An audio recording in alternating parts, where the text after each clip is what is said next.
We're rolling.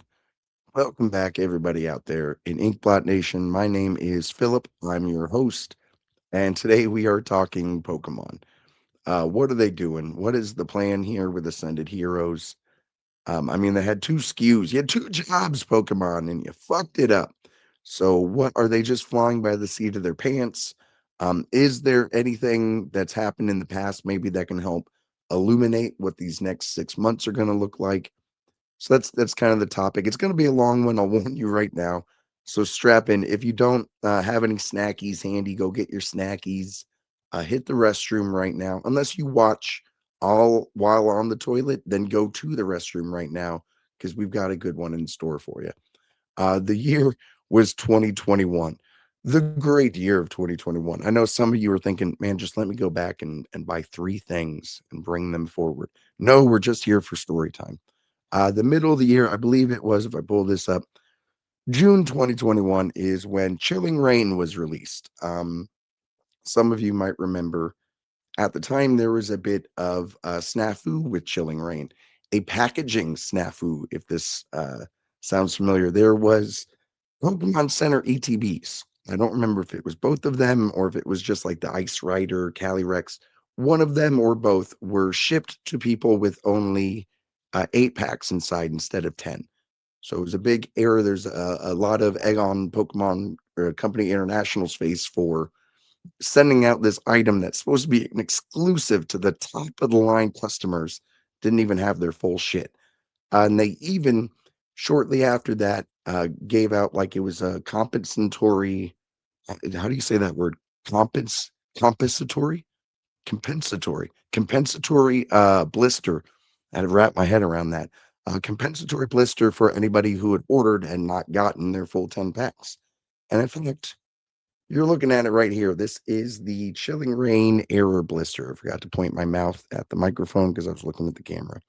So this is what they sent out to people who only received 8 packs instead of 10. It has the extra promo cards there. It's got a little coin on. It's just the 2 extra packs that were missing. But hey, promo cards, that makes all this extra weight worth it. But the long story short is there was a big packaging snafu that just preceded an event that I'm going to throw up here on the page. This was the news was I heard the news today. Oh boy, April of 2022 when Pokemon Company International first announced we are going to acquire Millennium Print Group. So we have these two events that at the time didn't even maybe quite seem super related. We've got Chilling Reign in 2021 with this packaging snafu and the acquisition of Millennium Print Group within a year of that release, that bungled release with this exclusive product that should be for top tier customers that didn't even have the full amount of shit in it.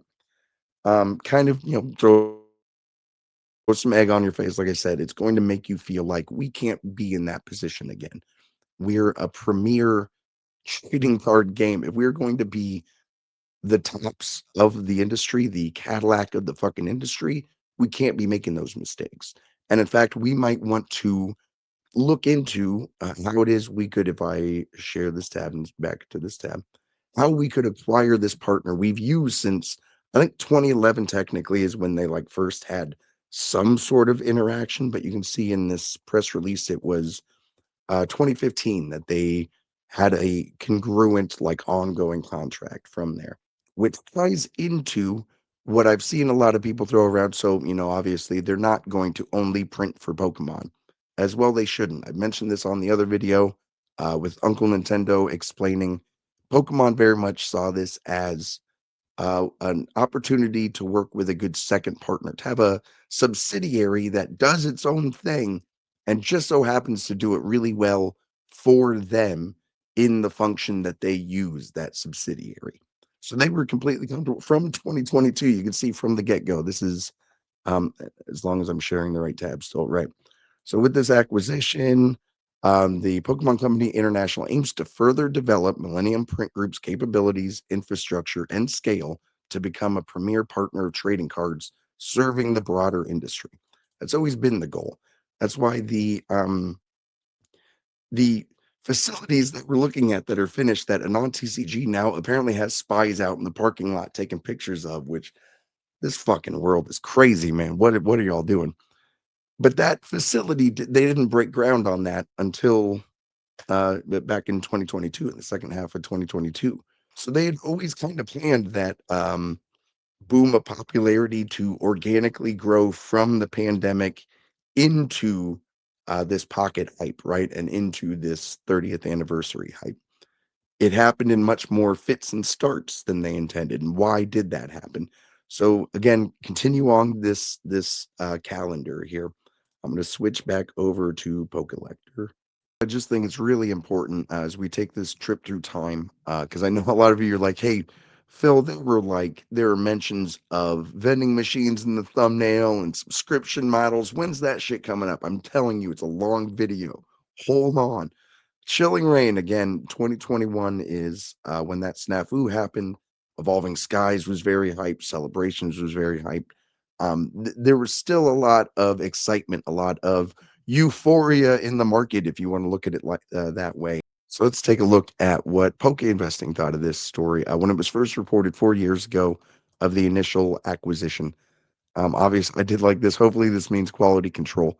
RIP to this poster right here. It did not. There's a bit of debate, which I thought was interesting. Does this mean more reprints in the future? Hmm. This person kind of throwing their money down on, I don't think so. They could have already ordered the reprints that they wanted.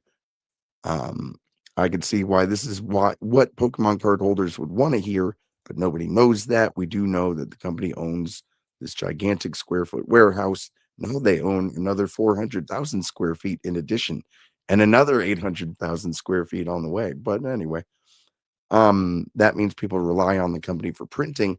Now, if Papa Pokemon calls and wants more Evolving Skies or Hidden Fates reprints, Pokemon is not only going to get it cheaper, but they sure as hell aren't going to back order them. The way I would look at it is not that Pokemon would get it cheaper, it's that for the same rate, Pokemon gets priority.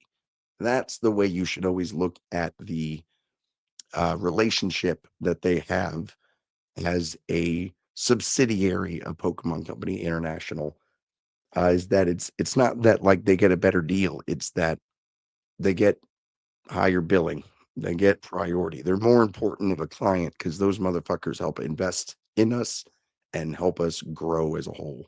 So of course they get priority. So I thought that was kind of an interesting little tidbit. If we go back to our kind of calendar for releases, we're up to, I think it was around Astral around then. When did Astral come out? May. So yeah, we would have been a month until Astral was coming out when that news had been released. And people were already kind of like Evolving Skies, that thing a couple sets ago, they'd already gotten past celebrations. Fusion Strike is kind of famously known as a set that people didn't like at the time, and then they did.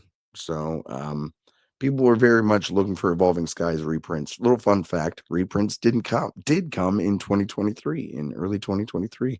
So if you hold out a little bit of hope, maybe that'll show up. I'm trying to kill these ads.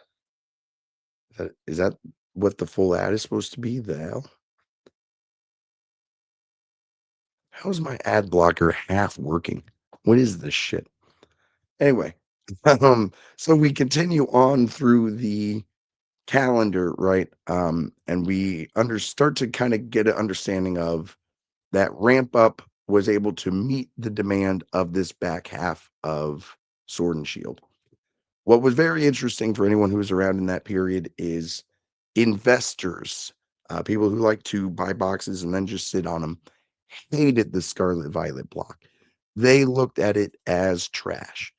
They kind of the argument was Sword Shield will go down in time as the best block ever. So why invest any of your money into Scarlet Violet was what those investor bros were all throwing around.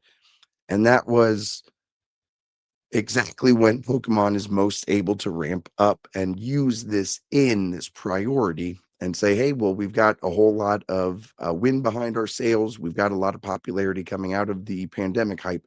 We're going to up our print runs through this first part of Scarlet Violet. And to meet that, there was zero demand. It was like negative demand on Scarlet Violet from the collector base, from players, from people who are just kind of casually collecting. IRs being included was huge. It was pretty much, it was like trainer galleries were guaranteed in every goddamn set. You were going to have these like storytelling elements in your rarity tiers now, which was amazing. But it wasn't necessarily thought of that way at the time. Instead, and tell me if this sounds familiar at all, because people were still kind of they were kind of saying, "Hey, these newer sets aren't really doing it for me. They're not tripping my trigger." Maybe even if I don't think some of these sets, Scarlet Violet, in English are worth it, maybe I'm gonna start collecting, legitimately collecting, and not just like trying to pump and dump Japanese Pokemon sets. I'm going to actually go rip some Japanese booster boxes because I can't get my fucking hands on English. And people fucking fell in love with it. See, does that sound familiar at all to you? People sincerely going, you know what? It's just not worth it at that price. So I might as well have my money go towards other avenues. So imagine that you're Pokemon, right? And you're trying to stem the bleeding. You're trying to stop it so that every set sells out instantly. You might want to take the steps to create smaller sets, which means you can print more of it in the same amount of time. Maybe even move a card from one set to another to kind of split up the hype of a set around a little bit. You might take steps to try to make the most current block a little bit stinkier, a little bit more like how those investors were looking at that early Scarlet Violet set. Because if you let me see if I can quickly share this again. If you look again at this kind of calendar, think about how long in advance that we know companies like to sign leases, usually 6 to 12 month leases for your print times, and how it would line up here on the calendar. So if you were Pokemon and you had a bunch of collectors who hated these sets, you have ramped up your production. You've done it safely because you know, hey, worst comes to worst, we can ramp this back down, and the company that we purchased, they service other clients. We can just help them make money at what they do if things do turn down for us, if this hype doesn't pull through all the way through pocket. So you're looking at, except for 151 was announced early 2023, and I think it was, yeah, September was when 151 came out. That whole 2023 block, up through 151, nothing, fucking bullshit. Like it sat everywhere. I'm telling you, everywhere. That's when people pine for 80 or $90 booster boxes, that's not a healthy thing. They were only 80 or $90 because people absolutely shat on Scarlet and Violet at the time. Unnecessarily, obviously, because now people in hindsight are like, oh, I guess these paradox Pokemon are kind of cool, or oh, I guess that Greninja's pretty cool or something. I'm telling you, at the time, everyone just wanted to talk about the Terra hats, the gem hats. Everyone just hated the hats. Everything in Scarlet Violet was bullshit. Everything Sword Shield was amazing. And if you spent $1 on any of this, you were a fool. Meanwhile, Pokemon's printing it out the fucking ass, going, "Oh my god, look at all these people who came in for Scar or for Sword Shield. They love our product. They've reconnected. They love us again." And then they just fucking don't want to buy this shit. So all through 2023 and even early 2024 through Twilight Masquerade, through when you're coming into Shrouded Fable, they know maybe that a Pokemon Pocket app is coming out, but they have no guarantee of its success level, right? Like Twilight was the first set in all of Scarlet Violet, excuse me, that made any fucking movement at all, that made any noise. And that was May of 2024. Again, if you were a company who owned a subsidiary that printed trading card games and you had a really successful stretch there of a couple years, but you're coming into the end of 2024 and it seems like the brakes are being let on, you're probably going to lease out some of that space that you have. You're glad to have priority, but the reason you didn't fully acquire them to do only your shit was exactly this reason. So of course, like the perfect storm that 2025 is, prismatic. Right before you have Pocket launch, everyone fucking loves it. Prismatics and Evolution set has awful fucking hit rates that obviously make people want to gamble on it like fucking crazy. And off to the races we fucking go. Right. So it's right as Pokemon was gearing up on their print runs, everyone in the collector base was like, fuck this shit. And then they're like, fine, okay, I guess we'll just let our printers do some other shit. 2025, when they legally were leasing out this space to other people, that's when all the hype goes back up through the fucking roof. So all I'm saying is this: all of this isn't to say, let me restart, that if you just wait, everything will be okay. I feel like that is something MSRP gang needs to get over. Is the solution to FOMOing isn't waiting, isn't "Hey, I'm going to be on the sidelines intently watching that product. And the second it moves an inch up or an inch down, I'm going to know about it because I don't fear missing out." Bullshit. That's called fear of missing out. The only way you can beat that feeling is to fully accept missing out. The antidote to FOMO is FAMO, motherfucker. Don't care if you don't get that product. You have to, in your core, tell yourself there are other sets I like. There are other sets that'll be worth something one day. Whatever it is that you're in this motherfucker for, stop convincing yourself that only one set could be the fucking answer for all this shit. Um, Suddenly all the ads pop up all at once. Get out of here. Get out of here every time I load this page. And how does that relate then to our vending machines and our subscription models? Because I asked Uncle Nintendo about this, right? At the end of the day, Pokemon can print to oblivion. There's still a matter of getting the product to people. So just like we need to take a little bit of time and understand, if we were in Pokemon's position, we can't just print no matter what, however much Scarlet Violet is selling. We have to actually take into account how many of these boxes are selling through onto the secondary market. Just like that, we need to take into account if we were a distributor. Let's say you were someone who you get access to the hot item of Pokemon, but you know other distributors are fighting tooth and nail for this shit too. So everyone gets smaller allocations than you would really like. And out of your clients, one of them is the biggest rip and shipper in the fucking whatnot street or like space, right? If that person comes to you and says, "Hey, as a distributor, I'm going to pay you MSRP. Just, just give me the boxes. Give me all those prismatic ETBs." Remember when the a week before Prismatic was even out, like when it was first being shipped to like game shops and shit, and Ripon shippers had just like a wall full of them motherfuckers.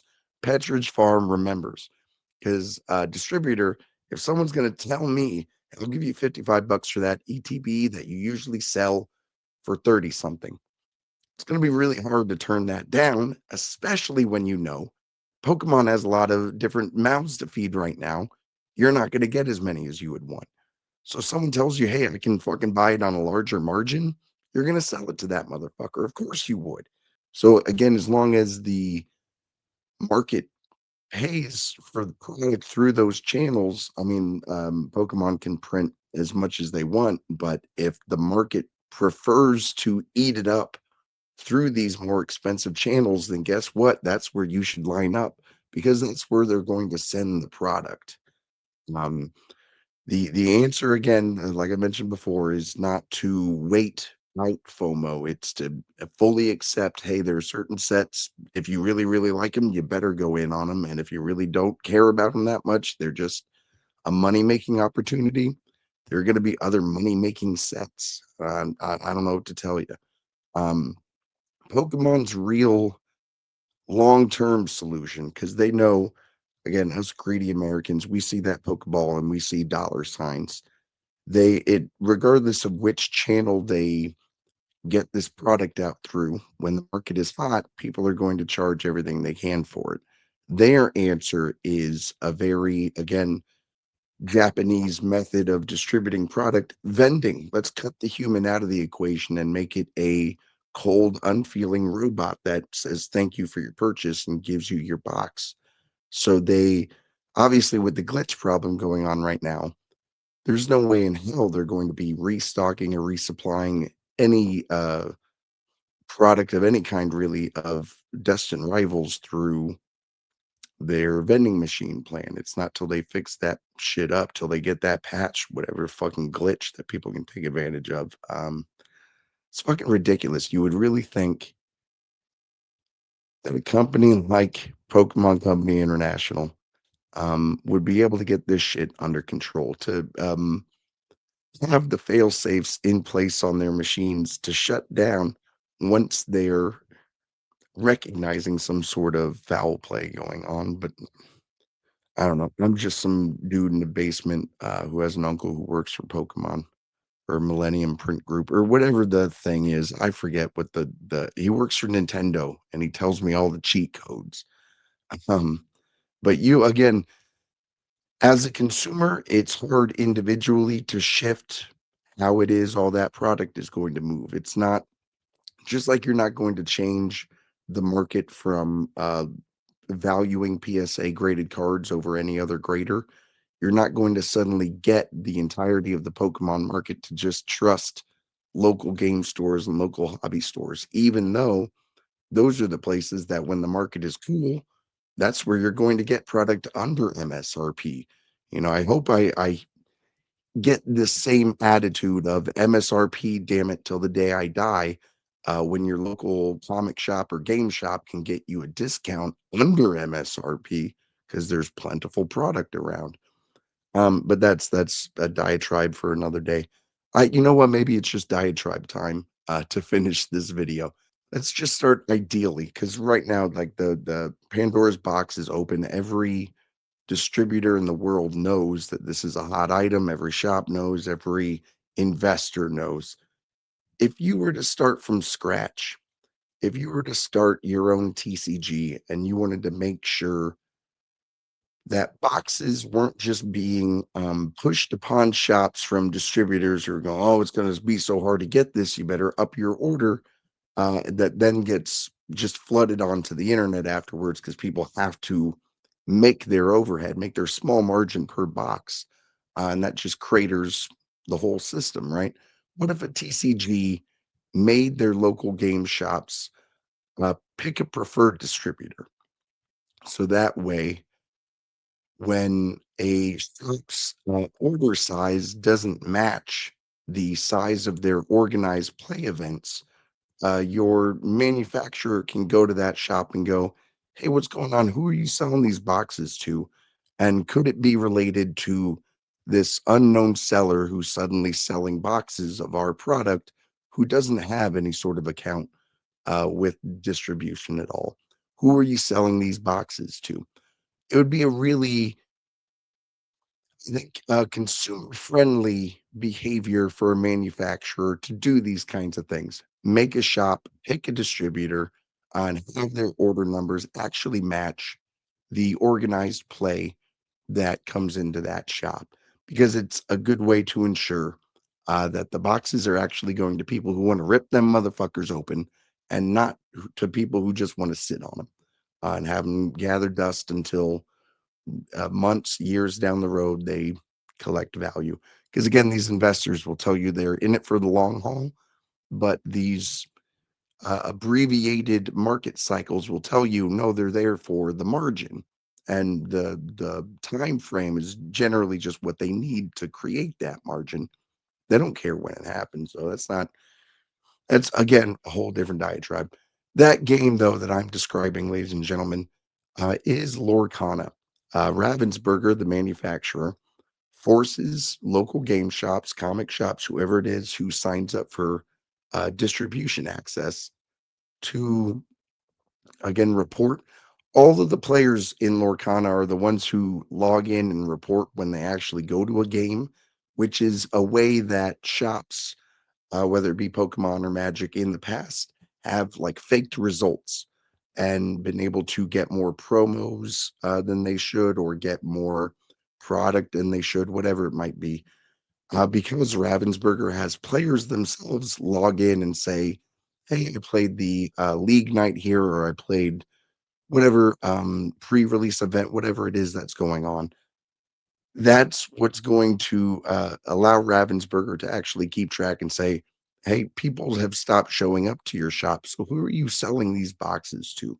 Who who versus who?" Not to do too big of a Always Sunny or irrelevant Always Sunny reference, but what is it that you're getting out of this if it isn't organized play? Because if they don't like your answer, they're going to cut you the fuck off. It Ravensburger is clearly making the system work the way it's intended to, and making as many efforts as they can. Sorry, I'm starting to lose my voice on this diatribe. To ensure again, product gets into the hands of people who want to open that shit. So I know Pokemon fans are frustrated. If you're looking for something in the meantime, while you're fighting FOMO or completely sitting some shit out and just you're waiting for perfect order because you know you're going to be able to rip that shit too. If you want something else to rip, man, the water is warm over here. I'm going to do pretty soon full like breakdown of lay of the land lorcana. I'm also going to do pretty soon like a just shopping for singles video. We're going to be doing Pokemon, lorcana. I'm sure we'll be doing some Magic the Gathering, Universes Beyond. I know people will hate it. Maybe like some Secret Layer stuff. We'll just be shopping for all sorts of shit. So definitely comment and hit that bell shit to get notified. So give me a like and a comment as well. I don't know what you should comment. Comment what you're going to have for breakfast tomorrow morning, the morning after you see this, of course, not tomorrow morning, because I'm recording this the night after. Because of the way time works and the editing of the, I'm not going to make this video go on any longer. I love all you guys. TCGs can be whatever the fuck you make of them. Don't let anyone tell you differently. And I'll see you on the next one. Yeah. Yeah, we're gonna finish on that one. I'll see you on the next one.